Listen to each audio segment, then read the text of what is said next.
Hi, welcome to Real Home Garage. I'm Jimmy D.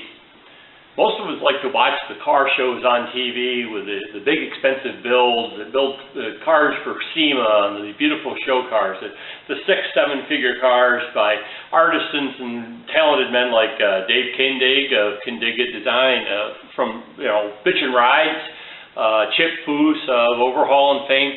These guys are tremendous artisans. They have tremendous talent, but they build cars that are outside of the reaches of most of us. There's also those car garage shows where they show you the affordable tool anybody can afford. Well, if your budget for your whole car is $6,000 to $10,000, when they show you a tool, here's this great welder for only $6,000 of this car lift for $7,000 to $8,000 that the average guy can afford, their idea of the average guy is quite a bit different than mine.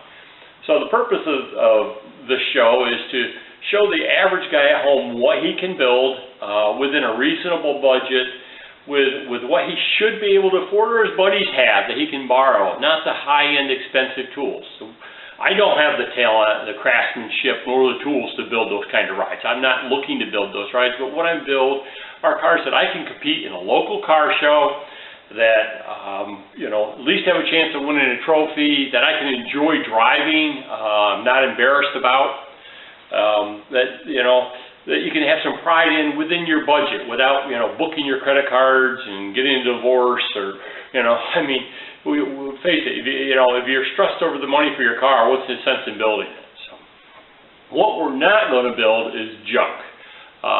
If you want to take your 80s whatever and jack it up and paint the rear end with orange Day-Glo and put a garbage can exhaust under it and a plastic stick on hood scoop, this isn't the place to do that. I don't really like that kind of stuff. I think you're just wasting your money and you look a little foolish.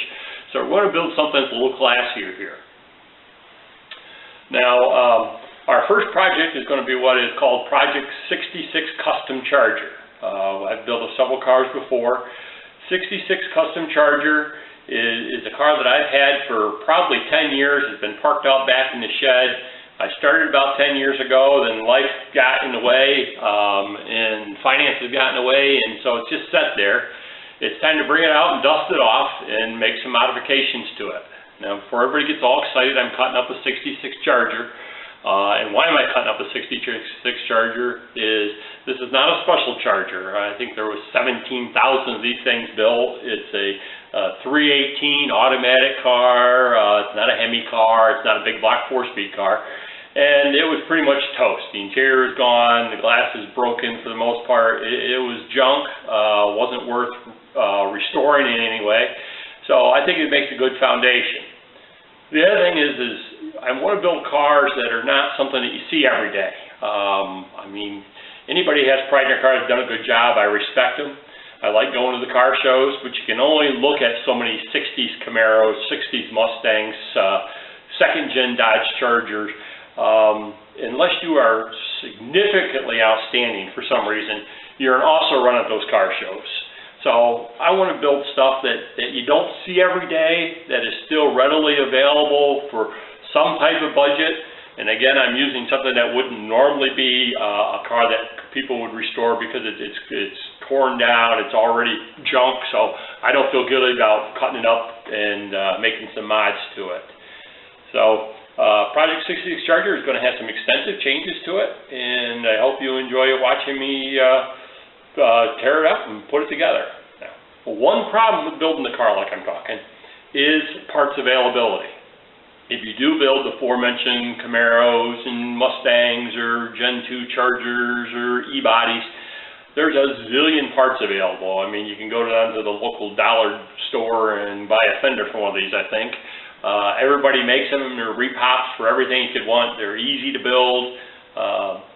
The less popular stuff, there's not parts out there. You're going to have to do some, junkyard internet searching. Fortunately, with the internet, you can find things. You can get online. For the Project 66 Charger, I had some significantly rusted quarter panel. I found one in Arizona and had it shipped here. Wasn't wasn't cheap, but it's got a nice little rust quarter panel I can stick on the car. And I've been junkyard hopping, looking for the best of the parts I could find that I can still fix and make this car drivable. So again, there are some challenges with building it, but since I'm not doing a restoration, it's a custom, I have some flexibility in what I bolt to the car. So I look forward to seeing you.